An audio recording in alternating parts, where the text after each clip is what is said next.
میرے آقا صلی اللہ علیہ وسلم نے ارشاد فرمایا کہ جو شوہر اپنی بیوی کو اپنے پاس بلائے جسمانی تعلق کے لیے اور وہ انکار کر دے تو تمام فرشتے اس پر رات بھر لعنت کرتے رہتے. یہ چھوٹی چھوٹی باتیں ہوتی ہیں، گھر میں لڑائی جھگڑا ہو گیا، شوہر سے تو تڑاک کر رہی ہیں، بے برکتی، کہنا نہیں مان رہی، بے برکتی، گناہ کر رہی ہیں. شوہر باہر نکل گیا، انہوں نے سنبھال لی فیس بک اور یوٹیوب، اس میں الٹے سیدھے چیزیں دیکھنا، یہ کرنا وہ کرنا. اس سے گھر میں برکت پیدا ہوگی، بے برکتی پیدا ہوگی. پھر جب بے برکتی اپنا اثر دکھاتی ہے تو پھر وہ ہم جیسے یا جیسے علماء تشریف فرمائے سب کے ساتھ ایسا ہوتا کہ فون آیا، مفتی صاحب ذرا چیک کیجئے گا پتہ نہیں کس کمبخت نے جادو کروا دیا گھر پہ. اچھا آپ نماز پڑھتے ہیں؟ نہیں. روزہ رکھتے ہیں؟ نہیں. قرآن پاک کی تلاوت؟ نہیں. علم دین سیکھا ہے؟ نہیں. آپس میں گالی گلوچ تو چلتی ہوگی؟ جی ہاں تھپڑ بھی مارتی ہوں میں تو. اچھا بچوں کی تربیت کی ہوگی؟ نہیں. شوہر سے بدتمیزی ہو، سینے پہ چڑھ چڑھ کے گفتگو، لیکن جادو کروا دیا کسی نے. بھائی کسی نے جادو نہیں کروایا، سب سے بڑے جادوگر آپ خود ہیں. گھر میں نحوست آپ نے پھیلائی ہوئی ہے. جب آپ علم نہیں سیکھتے ہیں، شریعت پہ نہیں چلتے ہیں، اپنے آپ کو عاشق رسول کہتے ہیں، لیکن جب نبی کریم کوئی حکم بیان فرمائے تو ہمارے چہروں کے زاویے بگڑ جاتے ہیں، ہمارا موڈ آف ہو جاتا ہے، ہم سرکار کے حکم کو چاہتے ہیں اپنے پشت کے پیچھے پھینک دیں، تو گھر میں برکت کیسے پیدا ہوگی؟ کسی نے جادو ٹونا نہیں کروایا، کسی کے پاس اتنا ٹائم نہیں ہے. میرے استاد محترم مفتی اشفاق رضوی صاحب رحمۃ اللہ علیہ ایک دفعہ ہم یو کے میں سفر کر رہے تھے. مفتی صاحب کہنے لگے، مجھے بھی مفتی صاحب کہتے تھے حضرت صاحب عارضی میں، کہنے لگے مفتی صاحب لوگ کہتے ہیں کہ جی فلاں نے جادو کروا دیا. یہ جادو اتنا آسان نہیں ہوتا کہ کوئی کسی کے اوپر کرا دے، نہیں ہوتا جادو. اس کے لیے بڑی ریکوائرمنٹس ہوتی ہیں، بڑے مسائل ہوتے ہیں. تو اس کا مطلب ہوا کہ ہمارے ہاں خود جادوگر ہم لوگ ہیں. ایک باپ کو چاہیے کہ اپنی اولاد کو سمجھائے کہ بیٹا تم بالغ ہونے والے ہو، غسل کن کن چیزوں سے فرض ہوتا ہے، اور غسل کا طریقہ یہ ہے.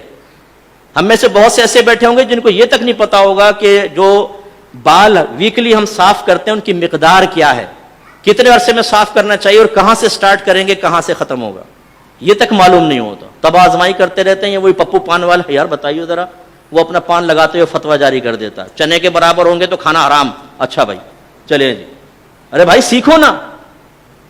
بچہ ساتھ بیٹھ کر برہنہ ڈانس دیکھ رہا ہے، وہ شرم کی بات نہیں ہے. گالی گلوچ کر رہا ہے، شرم کی بات نہیں ہے. لیکن ابا شرما رہے ہیں کہ میں غسل کے مسائل بیٹے کو بتاؤں، منہ زیر ناف کے بارے میں بتاؤں، اس میں شرم آ رہی ہے بہت زیادہ.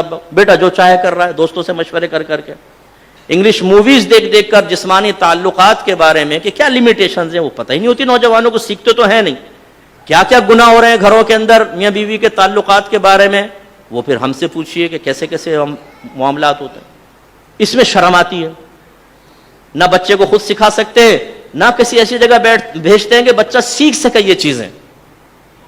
حالت حیض میں اگر شوہر اپنی بیوی سے جسمانی تعلق قائم کرے تو یہ مکروہ تحریمی ہے. بعضوں نے تو حرام قطعی لکھا ہے کیونکہ قرآن کی نص سے تو حرام ہے. اور اس سے اگر کوئی بچہ اس وتی سے پیدا ہوتا ہے تو ولد الحرام ہوگا. کتنے نوجوان ایسے جن کو پتہ ہی نہیں کہ حالت حیض میں اگر زوجہ ہو تو اس کے جسم کے کتنے حصے سے نفع حاصل کرنا جائز ہے اور کتنے کے نہیں. اب جب ہم ان میں بے برکت، اس میں حد پھلانگتے ہیں، لمیٹیشن کراس کرتے ہیں تو گھر میں بے برکتی پیدا ہوتی. آپ میں بہت سارے ایسے ہیں جو دکانیں چلاتے ہوں گے، کاروبار کرتے ہوں گے، لیکن کیا آپ نے دکان کھولنے سے پہلے اور کاروبار کرنے سے پہلے کسی عالم دین سے مشورہ کیا ہے کہ مجھے کون سی ٹرمز کن کنڈیشنز کے ساتھ کاروبار کرنا ہے، اور کون سے میں کام کر دوں گا تو بیع فاسد ہو جائے گی، میں بھی گناہگار، گاہک گناہگار، اس بیع کو ختم کرنا واجب ہوگا. کون سی بیع باطل ہیں، کون سی بیع صحیح ہے، بیع صحیح کی شرائط کیا ہیں، سیکھا ہے کبھی؟ نو. علاقہ اچھا ہو، دکان کارنر والی ہو، چلتی ہو، بس. اس کے بعد طریقہ کیا ہے باقی سب اللہ جانے، اس کا رسول جانے، معاف کر دے گا اللہ تعالیٰ. گھر میں جب بے برکتی والا رزق آئے گا، حرام رزق آئے گا، تو کیسے برکت پیدا ہوگی؟ سیکھنے کی ضرورت ہے. ایک صاحب کو میں نے درس قرآن کی دعوت دی. کہنے لگے مفتی صاحب ٹائم کہاں ہے، بیوی بچوں کے لیے حلال کمانا بھی تو عبادت ہے. میں نے کہا کمانا بھی عبادت ہے یا کمانا ہی عبادت ہے؟ بھی اور ہی میں فرق ہے، ٹھیک ہے نا. آپ یہ بھی لیجئے، کھانا کھا رہا ہو نا مہمان، یہ بھی لیجئے یہ بھی لیجئے، دونوں کو شامل کر لو. یہ ہی لیجئے اس کا مطلب کیا ہے؟ ادھر ہاتھ نہ بڑھانا آپ. تو میں نے پوچھا بھائی بھی یا ہی؟ دوسری بات میں نے کہا انتہائی دائرت میں رہ کے کویسچن، یہ بتائیں رزق حلال کہتے کس کو ہے؟ یہ آپ سب سے بھی میرا کویسچن ہے. آپ اٹھ کے جواب نہ دیں، سوچیے رزق حلال کسے کہتے ہیں، رزق حرام کسے کہتے ہیں، سوچیں ذرا. بولتے بھائی ہم نے تو اپنے بچوں کو حلال کھلایا ہے. اچھا حلال کھلایا, جو کھلایا بتائیں وہ تھا کیا؟ تو جب میں نے اس سے پوچھا نا, کہنے لگا اچھا آپ بتائیں. میں نے کہا کھلا آپ رہے ہیں, بتاؤں میں؟ یعنی اسے یہ نہیں پتا کیا کھلا رہا ہوں, لیکن ہے وہ حلال. جیسے میں کہوں کہ آپ سب پکشو ہیں اور پکشو جو ہے وہ جنت میں جائے گا, آپ کہیں پکشو کیا ہے, میں کہوں یہ تو پتہ نہیں. ہے نا مزہ کا خیز بات, جس چیز کا دعویٰ کر رہے ہیں اس کے بارے میں معلوم ہی نہیں ہے. رزق حرام اور حلال کی آسان سی میں آپ کو ایک ڈیفینیشن بتا دیتا ہوں. اللہ تعالیٰ اس کے رسول نے رزق کمانے کا, جس چیز کو کمانا ہے, جس طریقے سے کمانا, اسے ایک طریقہ بتایا ہے. اس کی کچھ شرائط ہیں, کچھ اس کے لاز ہیں, قوانین ہیں, کچھ حدود اور قیود ہیں, لمیٹیشنز ہیں. جو اس علم کے ساتھ ان حدود, قیودات, شروط کا لحاظ رکھ کر رزق کمائے حلال, اور جو قوانین کو توڑ کر, حدود کو پھلانگ کر کمائے, وہ رزق حرام یا مکروہ ہو جاتا ہے. اس کا مطلب یہ ہوا کہ رزق حلال یا حرام اس کا تعین کب ہوگا؟ جب پہلے آپ کے پاس علم ہو, آپ کو لمیٹیشنز پتہ ہوں, آپ کو قوانین پتہ ہوں, آپ کو شرعی شرائط پتہ ہوں, اور آپ ان کا پھر باقاعدہ لحاظ بھی کر رہے ہوں, پھر رزق حلال بنے گا. اب جس کو پتہ ہی نہیں کہ لمیٹیشنز کیا ہیں, اور وہ یہ دعویٰ کرے کہ میں رزق حلال کما رہا ہوں, بھائی بڑی عجیب و غریب بات. آپ اگر جاب کرتے ہیں کسی آفس میں, کسی فیکٹری میں, یا آپ ٹیچر ہیں, صبح 8 سے شام 5 فرض کر لیں آپ کی ڈیوٹی ہے, تو آپ اجیر خاص کہلائیں گے. اجیر کہتے ہیں امپلائی کو, خاص امپلائی کے آپ ایک ادارے کے ساتھ وابستہ ہیں. آپ اپنی پوری تنخواہ کے 2 چیزوں کے بعد مستحق ہوں گے اجیر خاص. نمبر 1, آپ ڈیوٹی پر اس ٹائم میں اپنے آپ کو حاضر رکھیں, چاہے کام ہو یا نہ ہو. نمبر 2, دیانتداری سے اپنا کام پورا کریں.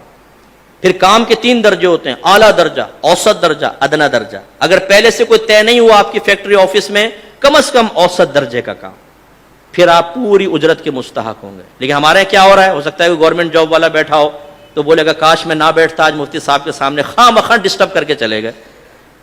ڈیوٹی شروع ہوتی ہے 9 بجے, پہنچتے ہیں 11 بجے. پھر اپنے پارٹنر کو کہتے ہیں یار ادھر لگا دیو نا, کہتے ہیں ہاں وہ 9 ہی لکھے گا نا. پھر شام کو یار آج وہ پاکستان کا میچ چل رہا ہے, ذرا جلدی نکلنا ہے. وہ کہتا ہے بے فکر رہے, تو نے میرے ساتھ تعاون کیا, بھائی تیرے ساتھ تعاون کرے گا. 1 گھنٹے پہلے نکل گئے, لکھتے پوری تنخواہ لے لی. یہ جو 3 گھنٹے آپ نے کام نہیں کیا اور تنخواہ لی اور وہاں حاضر نہیں تھے, بھاگ گئے, یہ حرام ہے آپ کے لیے. یہ اگر اپنے بچوں کو کھلائیں گے, آپ حرام کھلا رہے ہیں ان کے منہ کے اندر. تو ناراض مت ہوں. وہ باپ جو یہ کہتا ہے کہ میں بچوں کو حلال کھلا رہا ہوں, پہلے وہ حلال کی تمیز تو پیدا کرے, وہ اس کا علم حاصل کرے, جو کوئی مشکل نہیں ہے. اس کے بعد بالکل سکون سے طیب اور حلال کمائے اور اپنے بچوں کے پیٹ میں اتارے. وہ رگوں میں جائے گا, وہ آنتوں میں پہنچے گا, برکت پیدا ہوگی, بچے فرما بردار بنیں گے, نیک بنیں گے.